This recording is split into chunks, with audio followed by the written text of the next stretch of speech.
नमस्कार, जूमिन में आपका स्वागत है। आज जूमिन में हम ये सवाल लेकर आए हैं कि हमारा हेल्थ केयर सिस्टम में जो कमियां हैं वो पैसे की वजह से हैं या इसकी पीछे कोई और वजह है। जो हमारे जो नीति निर्माता हैं, जो पॉलिसी मेकर्स हैं, उनकी सोच में कोई कमी है या उसकी दिशा में कोई कमी है। हम लोग सभी जानते हैं कि देश इस समय कोरोना महामारी से जूझ रहा है। 4 महीने से पहले जब ये महामारी आई, तब से इस देश में जो हेल्थ केयर सिस्टम है उसकी नाकामियाँ, उसकी जो नाकाफ़ी है और उसकी जो कमियां हैं वो खुलकर सबके हम लोगों के सामने आ चुकी हैं। किस तरह से लोग यहाँ इस महामारी का मुकाबला करने के लिए देश तैयार नहीं था, ये सारी बातें अब हम लोगों के सामने आ चुकी हैं। इसी बीच एक खबर यह आई है कि जो अभी 15वां वित्त आयोग है, उसके अध्यक्ष NK सिंह ने ये कहा है कि वित्त आयोग अब एक ऐसा मॉडल तैयार कर रहा है जिससे केंद्र सरकार अगले जो फाइनेंशियल ईयर होगा, अगला वित्त वर्ष जो होगा, तब से वो GDP के 2.1% के बराबर स्वास्थ्य पर खर्च कर पाएगी। इस केवल संदर्भ के लिए अभी जो पिछला वित्त वर्ष गया है उसमें ये खर्च 1.29%, 1.29% था और ये खर्च केंद्र और राज्यों दोनों को मिलाकर था। अब कहा जा रहा है कि जो केंद्र सरकार है वो अकेले 2.1%, 2.1% GDP का खर्च करेगी हेल्थ केयर पर, लोगों को स्वास्थ्य देखभाल उपलब्ध कराने पर। आज इसी सवाल पर हम ये चर्चा करेंगे कि क्या ये जो उपाय लेकर वित्त आयोग आया है वो काफ़ी है। क्या इसके बाद अगर देश में कोई महामारी आती है तो देश उस तरह से लाचार नज़र नहीं आएगा जैसा कि इस बार आया। इस चर्चा के लिए हमारे साथ हैं हमारे सहकर्मी संजय कुमार जी, जो स्वराज एक्सप्रेस चैनल के एग्जीक्यूटिव एडिटर हैं। संजय जी, ये जो खबर आई है, क्या आपको इससे कितनी उम्मीद जगी है आपके भीतर? देखिए, स्वास्थ्य सेवाओं को लेकर अगर कोई अच्छी खबर आती है तो नाउम्मीदी करना शुरुआत में ही कोई अच्छी बात नहीं होगी। मुझे ये उम्मीद जगाती है इसलिए कि जो हेल्थ में हमारा जो एक्सपेंडिचर है इस समय, वो जैसा कि आपने बताया वो लगभग 70,000 करोड़ के आसपास जो केंद्र सरकार का हिस्सा है वो है और इसको और बढ़ाए जाने की बात हो रही है।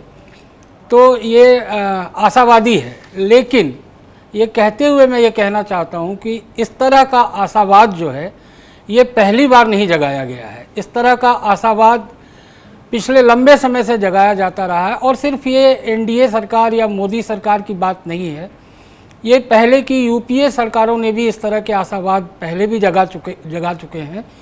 और अभी जो वित्त आयोग की आपने चर्चा की उसमें 2025 तक इसको 2.1% तक ले जाने की चर्चा है। अब ये कब होगा, कैसे होगा, इसके लिए पैसे कहाँ से आएंगे, ये अभी देखा जाना बाकी है। ये दरअसल एक सब्ज बाग भी साबित हो सकता है, जैसे पहले भी कई तरह के सब्ज बाग दिखाए गए हैं, इसलिए इस पर बहुत यकीन नहीं किया जा सकता, लेकिन मैं निराशावादी नहीं हूँ। जी संजय जी, तो इस सवाल पर चर्चा के लिए अब हमारे साथ जुड़ रहे हैं प्रोफेसर विकास वाजपेयी। प्रोफेसर वाजपेयी JNU में, जवाहरलाल नेहरू यूनिवर्सिटी में centre for social medicine and community health में असिस्टेंट प्रोफेसर हैं।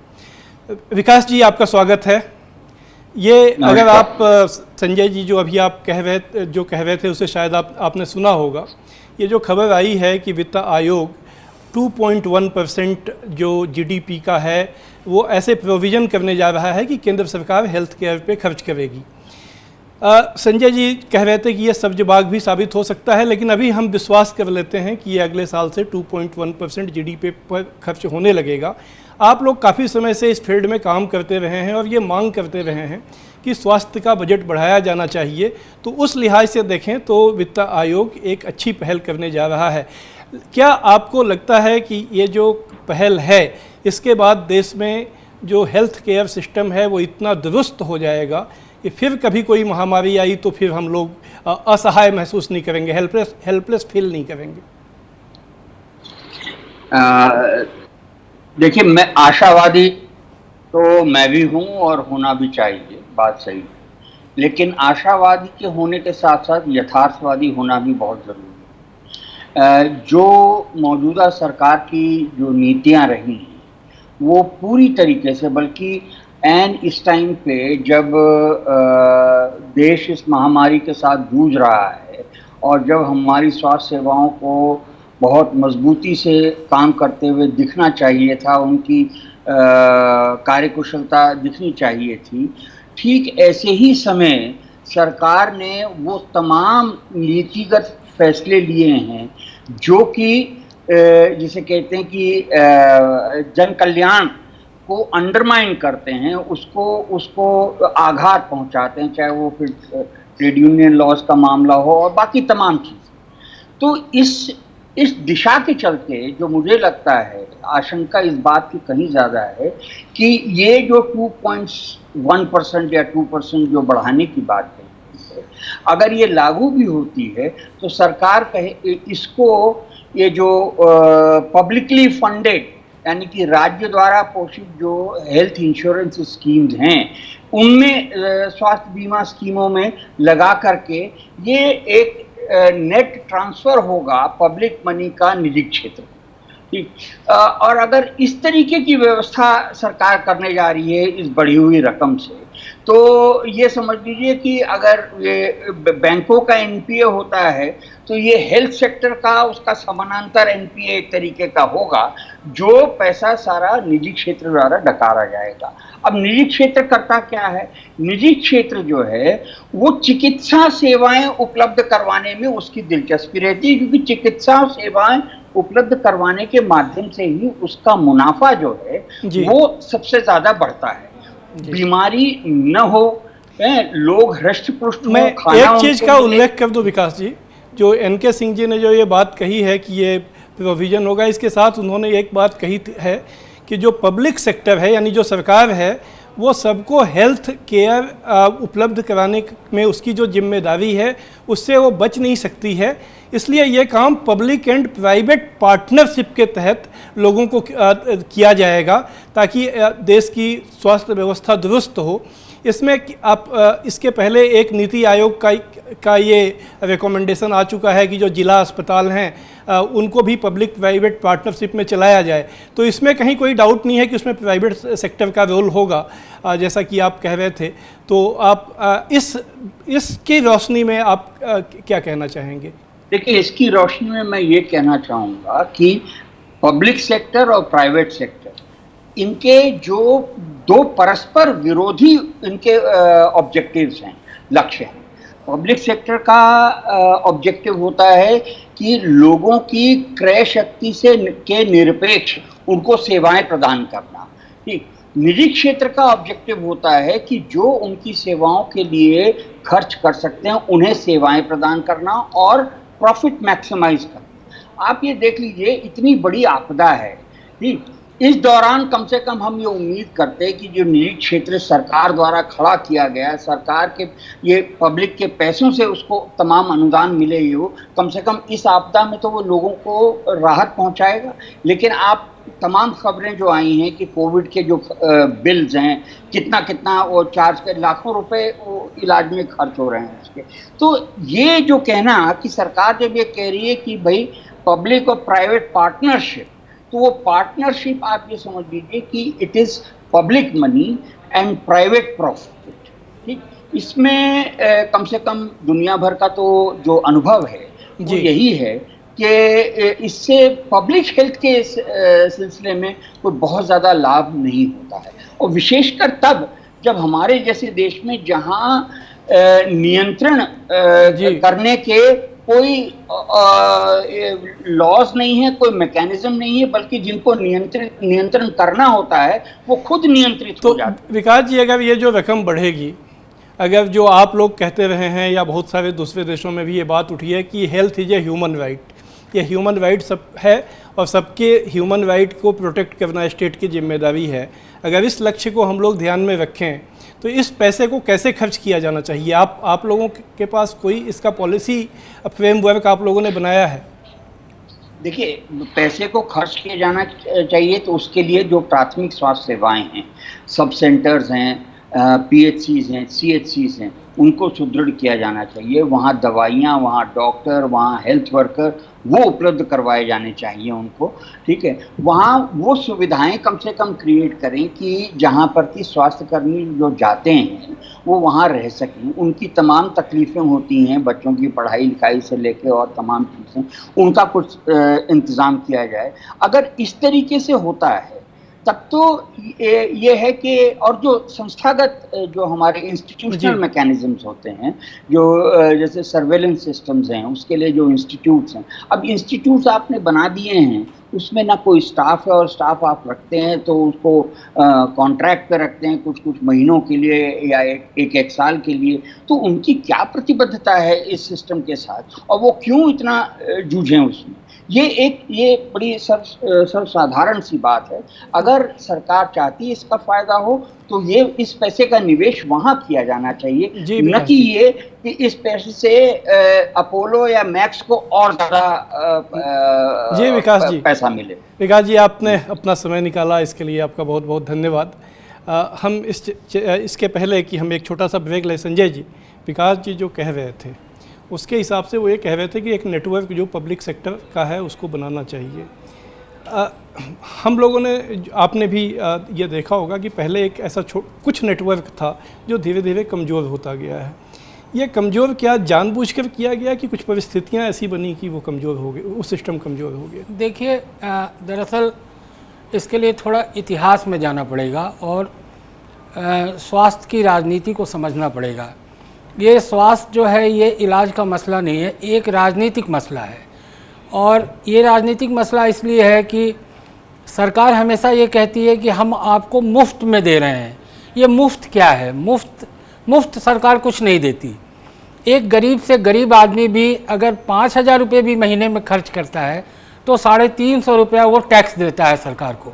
इस तरह वो करीब 4 से 5,000 रुपया साल में वो सरकार को टैक्स देता है और उसके बदले में सरकार उसे कुछ सुविधाएं देती हैं। तो ये जो सरकार बार बार कहती है हम मुफ्त में दे रहे हैं, मुफ्त में चावल दे रहे हैं, मुफ्त में स्वास्थ्य दे रहे हैं, मुफ्त कोई भी सरकार मुफ्त में किसी को कुछ नहीं देती, चाहे वो गरीब से गरीब आदमी हो।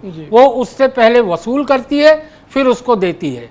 और ये संस्थागत तरीके से जो हमारी जो प्राइमरी हेल्थ सेंटर है उसको ध्वस्त किया गया है, ताकि जो निजी हॉस्पिटल्स हैं, निजी चिकित्सालय और जो डॉक्टर्स हैं और जो दवा कंपनियां हैं उसको ज़्यादा से ज़्यादा फायदा हो सके। और आज भी जो ये बजट बढ़ाने की बात हो रही है, जो फाइनेंस कमीशन कह रहा है, इसका मोटा हिस्सा मुझे लगता है कि निजी कंपनियों को जाएगा, ताकि वो ज़्यादा से ज़्यादा चंदा सरकार को दे सके अलग अलग नाम पे जो आजकल चल रहा है, ताकि सरकार के पास जो है ज़्यादा फंड हो चुनाव जीतने के लिए। तो ये एक राजनीतिक मसला है, न कि एक सेहत का केवल मसला। हम फिर आएंगे आपके पास, अभी वक्त है एक छोटे से ब्रेक का।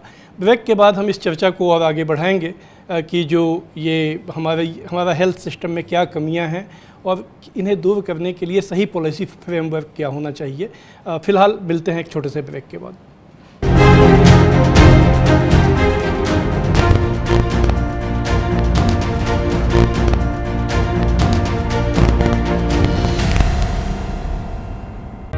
सपने सच तब होंगे जब आप सपने दिखना शुरू करेंगे। ये शब्द हैं उस शख्सियत के जिसके सपनों ने दी इस देश को एक नई उड़ान, डॉक्टर APJ अब्दुल कलाम। और ऐसे ही हर स्टूडेंट के सपने पूरे करेंगे हम, under best guidance of expert faculty team. Admission open in science and technology, humanities, social science, arts and sports. Doctor APJ Abdul Kalam university, Indore. Further details, contact 180030026072.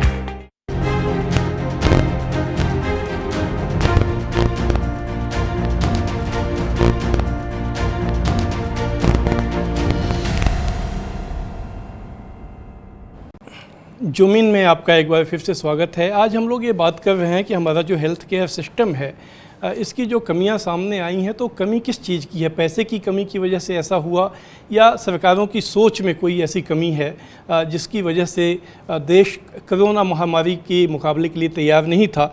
इस चर्चा को आगे बढ़ाने के लिए अब हम चलते हैं डॉक्टर पुनीत वेदी के पास। देश के जाने माने गायनोकोलॉजिस्ट हैं और आज वो उससे ज़्यादा एक हेल्थ एक्टिविस्ट की भूमिका में आज वो हम उनके साथ बात कर रहे हैं। पुनीत जी, आपका स्वागत है। Thank you.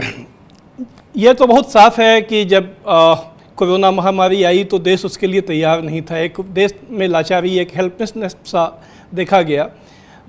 अभी एक रिपोर्ट भी आई थी सेंटर फॉर पॉलिसी रिसर्च की, उसमें भी यही कहा गया था कि वी वेर नॉट रेडी, हम लोग तैयार नहीं थे इसके लिए। लेकिन उसके बाद सरकार ने कुछ कदम उठाए हैं, जैसे उसने 15,000 करोड़ रुपए हेल्थ इंफ्रास्ट्रक्चर के लिए दिया। प्रधानमंत्री जी ने राष्ट्र के नाम संबोधन में घोषणा की थी, बाद में कैबिनेट ने उसकी मंजूरी भी दे दी। और अब यह खबर आई है कि जो वित्त आयोग है वो प्रोविज़न करने जा रहा है कि अगले साल से जीडीपी का 2.1% हिस्सा जो है वो केंद्र सरकार खर्च करेगी हेल्थ केयर के ऊपर में। मैं आपसे आरंभ में दो बातें पूछता हूँ। क्या इन्हीं चीज़ों की कमी की वजह से देश तैयार नहीं था, यानी पैसे 15,000 करोड़ और ये 2.1% हिस्सा जो जाएगा, या कोई और भी वजह थी जिसकी वजह से देश तैयार नहीं था?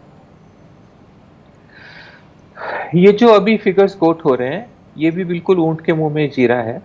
मोस्ट सिविलाइज्ड कंट्रीज हेल्थ के ऊपर 7% या उसके आसपास खर्चते हैं। कई कंट्रीज में 15-17% खर्च होता है, लेकिन वो अपने नागरिकों को नागरिक समझते हैं और फंड एलोकेशन को एक पॉलिसी मैटर समझते हैं, कोई खैरात नहीं समझते। जैसे सरकार समझती है कि आम नागरिक को कोई बेकारी समझती है और खुद अपने आप को एक फिलैंथ्रोपिस्ट समझती है। ऐसे एक फंड एलोकेशन नहीं होती। फंड एलोकेशन का बेसिस पॉलिसी मैटर होता है और अनफॉर्चुनेटली हमारे यहाँ वोट कभी भी हेल्थ के इशू पे वोट, जैसे इंग्लैंड में या अमेरिका में भी सरकारें गिर जाती हैं, बन जाती हैं हेल्थ केयर के इश्यूज पे। यहाँ पे कभी इशू ही नहीं रहा, डिस्कस ही नहीं हुआ एज ए इलेक्शन प्लैंक या इलेक्शन पोडियम। उसके बाद जो गुर्बत है वो दो साइड पे है। एक स्टेज पे ऑब्वियसली पहले 50, 50, 60, 70 के दशक में एक हेल्थ सेक्टर बना था और काफ़ी फंक्शनल था वो किसी हद तक, ताकि बड़े ऑपरेशन, फॉर एग्जांपल जब मैं स्टूडेंट था तो हमारे हॉस्पिटल में कोई भी जस्ट चल के आ सकता था, अपनी ओपन हार्ट सर्जरी करा के वापस जा सकता था और उसको एक पैसे भी नहीं देना पड़ता था, सब सरकार प्रोविजन करती थी। अब उसी अस्पताल में जो शायद दिल्ली का ही इंडिया का सबसे बड़ा अस्पताल है, वहाँ पे कुछ भी एक माइनर कट और वुंड का इलाज कराना भी असंभव हो गया। तो पहले ये नहीं हुआ कि पिछले 20-30 साल में हमारी व्यवस्था इम्प्रूव नहीं करी, वो और ख़राब हो गई है। जो 80 के दशक तक थी उसमें मेडिकल कॉलेजेस का स्टैंडर्ड, आप ये बात समझिए, जैसे ही प्राइवेट मेडिसिन को प्रमोट किया गया तो पब्लिक हॉस्पिटल्स जो बड़े फंक्शनल अच्छे से काम करने वाले हॉस्पिटल थे, जिसमें आम आदमी या मिडिल क्लास आदमी भी अपना इलाज करा सकता था, उनको सिस्टमैटिकली डिस्ट्रॉय करा। तो आप ये कह रहे हैं कि सिर्फ पैसा बढ़ाना काफ़ी नहीं है? नहीं, बिल्कुल बढ़ाना चाहिए, पर इससे बहुत ज़्यादा बढ़ाना चाहिए। लेकिन जब तक सोच नहीं बदलेगी, आपको ये सोच क्या है, मैं ही तो समझना चाहता हूँ, ये सोच क्या है जो किसी भी, हम ये सोचते हैं कि पॉलिसी जब भी बनती है उसके पीछे scientist, civil servants, financial experts, public health experts, epidemiologist अपने देश की सारी जो बीमारी की पैटर्न है उसको देख के ये समझाते हैं कि ये प्रायोरिटी सेक्टर्स हैं, ये नॉन प्रायोरिटी सेक्टर हैं, ये प्राथमिक हेल्थ में या टर्शरी केयर में।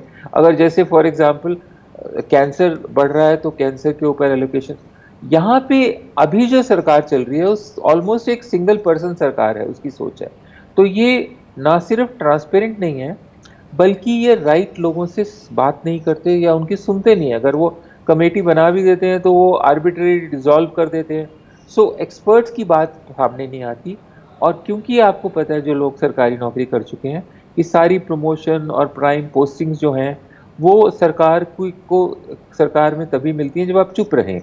कोई सवाल ना करें। मैं आपसे एक सवाल पूछूं पुनीत जी कि ये काफ़ी पिछले सालों में ये बात बड़ी चर्चा रही कि भारत में तो सस्ता हेल्थ इतना दिया जाता है कि यहाँ पे हेल्थ टूरिज्म होता है, दुनिया भर के लोग आते हैं भारत में इलाज कराने के लिए।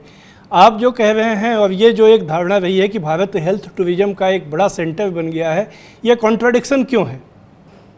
ये भी एक जुमला है, जैसे हम बहुत सारे जुमले सुन रहे हैं। हेल्थ टूरिज्म आप एक आयरनी मान सकते हैं कि जब हज़ारों बच्चे for example open heart surgery के लिए दिल्ली में वेट कर रहे हैं और हम बच्चों को इराक से या अफ्रीका से लेके आएंगे उनका सर्जरी करने, इसमें इतनी रिडिकुलस सिचुएशन आप समझ सकते हैं। यही हर बीमारी में कर लें।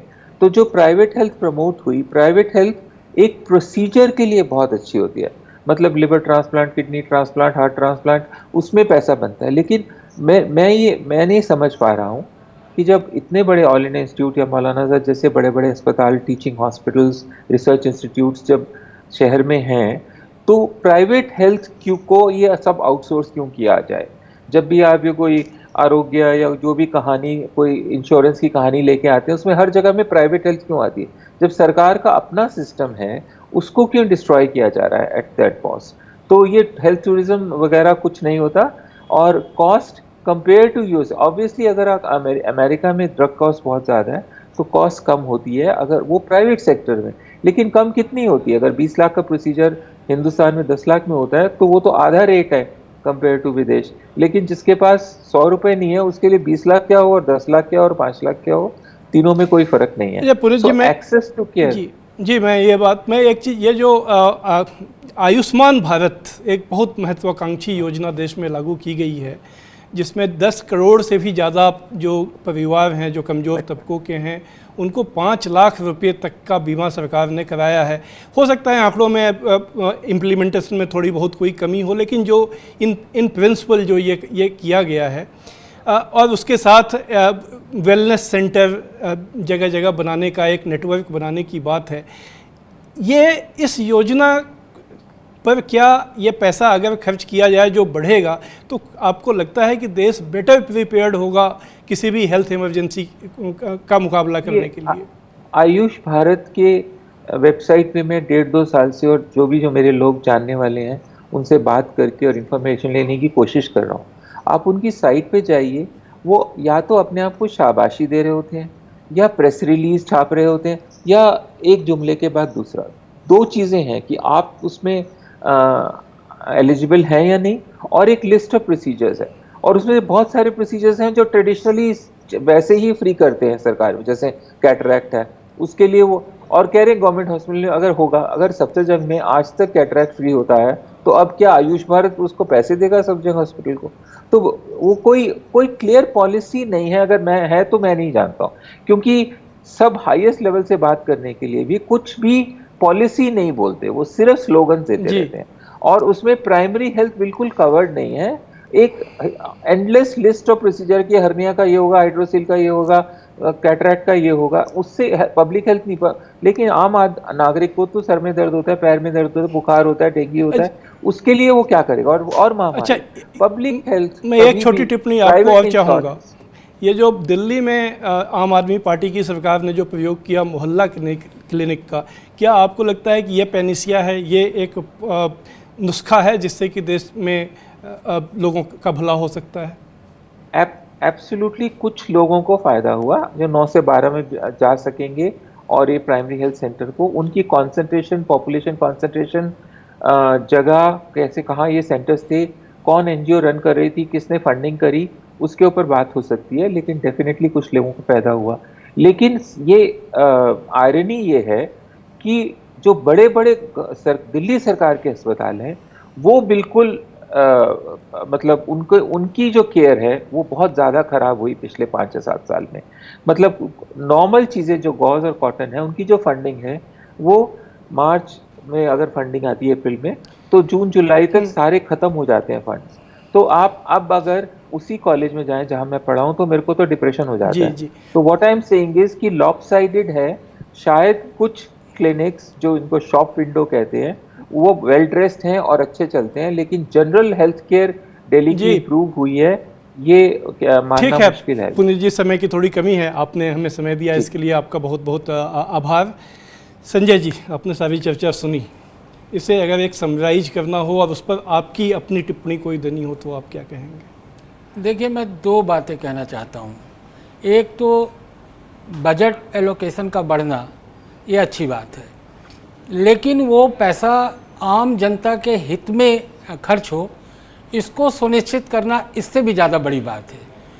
मोटे तौर पर जो देखने में आता है कि भारत में जो आम लोग हैं, आम नागरिक हैं, उनमें एक राजनीतिक चेतना, एक वर्ग चेतना का अभाव दिखाई देता है।